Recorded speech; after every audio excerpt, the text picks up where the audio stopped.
नमस्कार बंधुरा भोजन रसिक बांगालीते तोमादेर सबाइके स्वागत। तो आज के आमी निये चले एसेछि आरेकटा माछेर रेसिपि। एटा कोनो झोल बा झाल नय, देखेई बुझते पारछो एटा कि। हाँ, आमी आजके निये चले एसेछि तंदूरी रेसिपि। तो आजके शेयर करब तेलापिया माछेर तंदूरी, ताओ किन्तु आमी करब एटा एयार फ्रायारे। তোমরা চাইলে গ্যাসে অবশ্যই করতে পারো, বাট এয়ার ফ্রায়ারে করলে কিন্তু খুব সহজে হয়ে যায়, কোনো ঝামেলা থাকে না। তাই আজকে আমি তোমাদের সাথে এয়ার ফ্রায়ারে কী করে করি সেটাই শেয়ার করব। তো দেখো এখানে আমি একটু সর্ষের তেল নিয়েছি। তোমরা যদি ডায়েট করে থাকো তাহলে এখানে অলিভ অয়েল ইউজ করতে পারো। এবার এর মধ্যে দিয়ে দিচ্ছি একটু লেবুর রস। আমি এখানে যেহেতু 3টে মাছ করছি তাই हाफ लेबू यूज करेছি। এখানে দিয়ে দিলাম একটু রসুনের পাউডার, আমার কাছে ছিল বলে আমি দিলাম। তোমরা চাইলে এখানে পেস্টও দিতে পারো। আর দিয়ে দিলাম অনিয়ন পাউডার। অনিয়নটা চেষ্টা করবে একটু পাউডার ইউজ করতে যদি পারো, আর না হলে একটু থেতো করে নেবে বা একটু পেস্ট করে নিতে পারো। আর এখানে দিলাম একটু কাশ্মীরি লঙ্কার গুঁড়ো, দিলাম একটু গোলমরিচের গুঁড়ো, আর দিচ্ছি এখানে চিলি ফ্লেক্স। যেরকম ঝাল খাও সেই অনুযায়ী অ্যাড করো। আর দিচ্ছি এখানে নুন। তো আর একটু তেল আমার দেওয়ার দরকার ছিল তাই দিয়ে দিলাম। এবার দিয়ে দিচ্ছি একটু ধনেপাতা কুচি।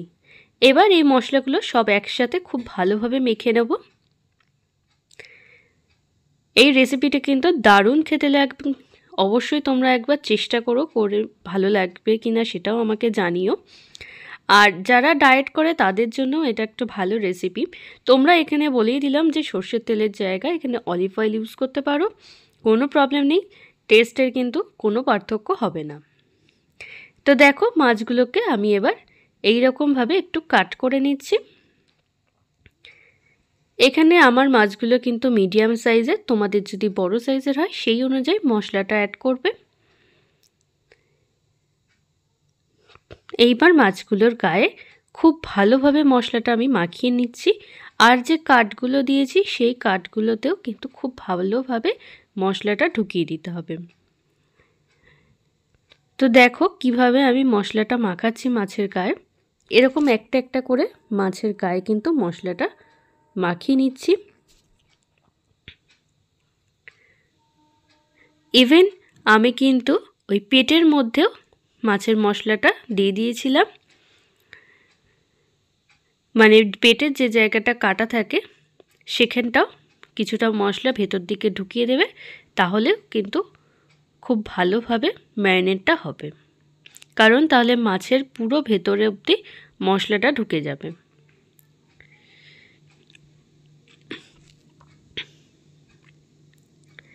এই যে দেখো এরা মশলা নিয়ে এই পেটের ভেতরটা একটু লাগিয়ে দেবে। এইভাবে সব মাছগুলোকে আমি ম্যারিনেট করে নিয়ে আধ ঘন্টা থেকে 1 ঘন্টা রেখে দেবো। দেন আমি এয়ার ফ্রায়ারের মধ্যে একটা বাটার পেপার নিয়ে নিয়েছি, নিয়ে এবার মাছগুলোকে দিয়ে দিচ্ছি। আর বাটার পেপারটা আমি একটু তেল মাখিয়ে নিয়েছি, না হলে মাছগুলো উল্টাতে গেলে সমস্যা হতে পারে, তাই জন্য। এবার মাছটা দিয়ে দিয়ে উপর থেকে মশলা যেটা বেঁচে গেছে সেই মশলাটা দিয়ে দিচ্ছি। ব্যাস এইভাবে কিন্তু আমি এটাকে ঢুকিয়ে দেব। আমি এখানে 10 মিনিট দিয়েছি 190-তে। তো দেখতেই পাবে আমি এখানে ফিশে দিলাম, এই যে ফিশে দিলাম, আর এখানে দেব হচ্ছে 12 মিনিট দিচ্ছি 180-তে। দেন আবার কিন্তু আমি উল্টে নিয়ে আবার 10 মিনিট দিয়েছিলাম।